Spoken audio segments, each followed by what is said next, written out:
Imagine que você tem 8 anos e é verão. Não há escola, não há compromisso, apenas dias que parecem não ter fim. Manhãs longas, tardes que esticam até a noite demorar para chegar. Uma semana de férias parecia uma vida inteira. Agora pensa no último ano da sua vida adulta. Você consegue dizer onde foi? Janeiro virou março, março virou julho, e de repente você está em dezembro olhando para trás, tentando lembrar o que aconteceu, e a sensação é de que o ano passou enquanto você estava fazendo outra coisa. A mesma pessoa, o mesmo planeta, o mesmo número de horas em cada dia, e o tempo completamente diferente.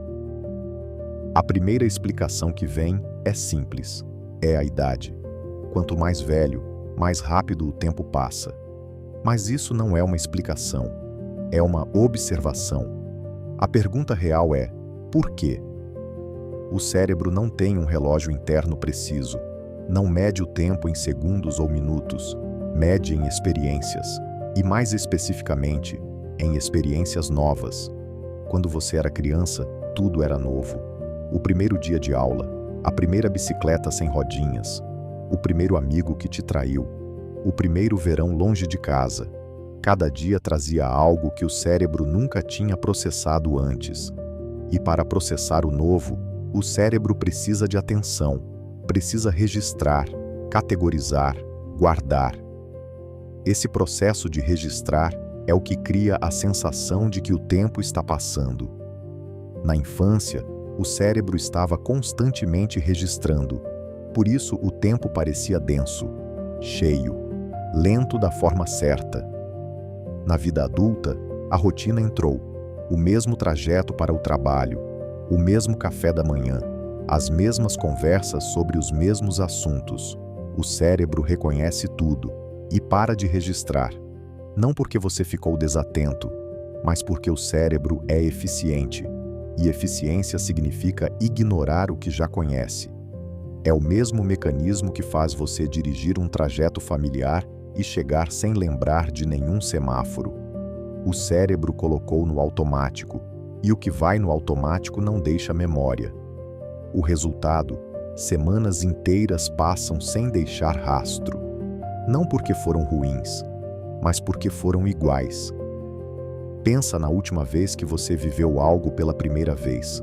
Uma cidade nova, um trabalho diferente, uma conversa que foi para um lugar inesperado, um dia que saiu completamente do script. Esse dia ficou na memória, não ficou? Parece mais longo do que dias comuns, mesmo que em horas tenha sido igual, porque o cérebro estava registrando, estava prestando atenção de verdade. Pesquisadores que estudam a percepção do tempo confirmam isso de formas diferentes. Férias em lugares novos parecem longas enquanto acontecem, e também na memória depois. Férias repetidas no mesmo lugar parecem passar rápido e encolhem ainda mais na lembrança. Não é nostalgia, é o cérebro contando o tempo pelo volume de experiências novas que processou. E quando o cérebro presta atenção de verdade, o tempo volta a ter peso. Mas há algo mais acontecendo além da neurologia. O mundo moderno foi construído para produzir exatamente o oposto do que o cérebro precisa para sentir o tempo. Rotinas rígidas que eliminam a surpresa. Entretenimento infinito que ocupa o tempo sem preencher a memória. Você pode passar 4 horas numa plataforma e no dia seguinte não lembrar o que assistiu. Trabalho repetitivo que exige presença física, mas dispensa presença mental. E o smartphone, que transformou cada momento de tédio potencial num momento de estímulo imediato. O tédio é desconfortável, mas o tédio é também o estado em que o cérebro vaga, conecta, cria memória espontânea. É o estado em que uma tarde de infância se tornava uma aventura, não porque havia mais para fazer, mas porque havia menos para escapar do momento.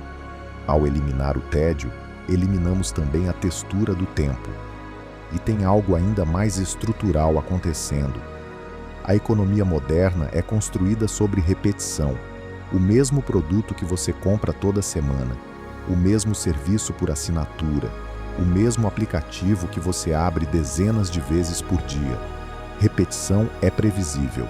Previsível é lucrativo. E o custo invisível dessa equação é pago em tempo, no único sentido que importa. No tempo que você sente que viveu, não no tempo que o relógio mediu. O resultado é uma geração inteira que vive mais, em anos, e sente que viveu menos, que chega aos 40 perguntando onde foram os 20, que confunde ocupação com presença, que no fim da semana está cansada, mas não consegue dizer o que fez que valeu a pena guardar. Agora pensa naquele verão de 8 anos de novo. O que tornava os dias tão longos não era a ausência de responsabilidade, era a presença total no que estava acontecendo. Você não estava pensando no dia seguinte, não estava verificando nada, não estava gerindo nada. Estava lá, completamente, sem reserva, naquele momento específico, com aquelas pessoas específicas, naquele lugar específico. E o cérebro registrava tudo, porque tudo era suficientemente novo para merecer atenção. A boa notícia, se é que existe uma, é que o tempo não está passando mais rápido. O que mudou não foi o tempo.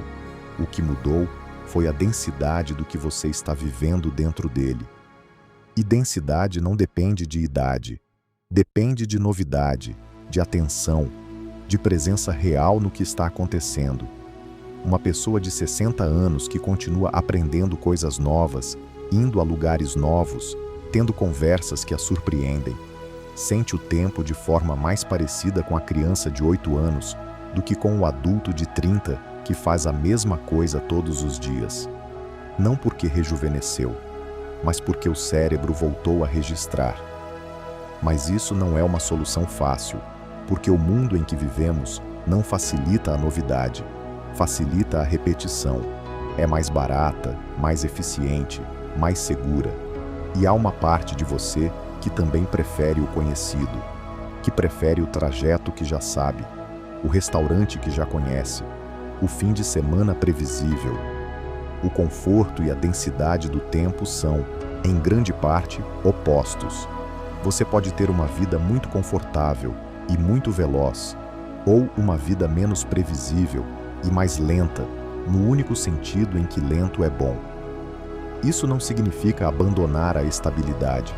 Significa entender que dentro de qualquer vida, mesmo a mais ocupada, mesmo a mais estruturada, há espaço para novidade. Uma conversa diferente com alguém que você vê todo dia. Um caminho diferente para o mesmo lugar. Uma pergunta que você nunca fez sobre algo que acha que já conhece.